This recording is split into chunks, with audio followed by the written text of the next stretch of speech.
Hello అందరికీ. అందరూ ఎలా ఉన్నారు?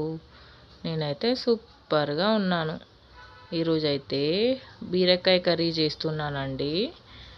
దానికోసము ఒక ప్యాన్ పెట్టుకొని ప్యాన్ హీట్ అయ్యాక ఆయిల్ పోసుకోవాలండి. ఆయిల్ కూడా హీట్ అయ్యాక కొంచెం కట్ చేసుకున్న ఉల్లిపాయలు, కొంచెం చిటికెడు పసుపు అండ్ కొంచెం కరివేపాకు వేసుకొని అన్నీ మిక్స్ అయ్యేలాగా ఇలా కలుపుకోవాలండి.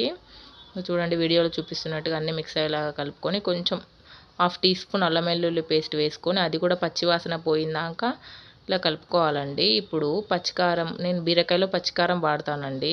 మిక్సర్ జార్ తీసుకొని అందులో మనకు కావాల్సినన్ని పచ్చిమిర్చి వేసుకొని ఇలా మెత్తని పేస్ట్లా చేసుకోవాలండి. చేసుకున్నాక ఇగో బీరకాయలు చూడండి కొంచెం మగ్గిపోయాయి కదండి.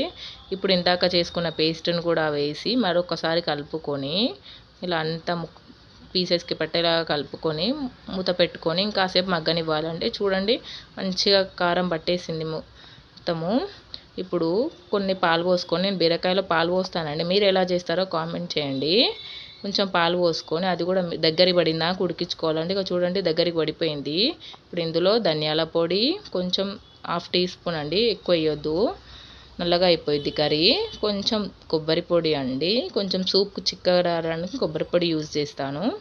కొంచెం ధనియాల పొడి, కొంచెం కొబ్బరి పొడి వేసి మరొకసారి కలుపుకొని మూత పెట్టి ఇంకొక 5 మినిట్స్ మగ్గనివ్వాలని. అంతే, బీరకాయ కర్రీ రెడీ. ప్లీజ్ నా ఛానల్ నచ్చితే లైక్ చేయండి, షేర్ చేయండి, కామెంట్ చేయండి. మీరు కామెంట్ ద్వారానే ఇలాంటి మరిన్ని వీడియోస్ చేయడానికి ప్రోత్సాహంగా ఉంటుంది.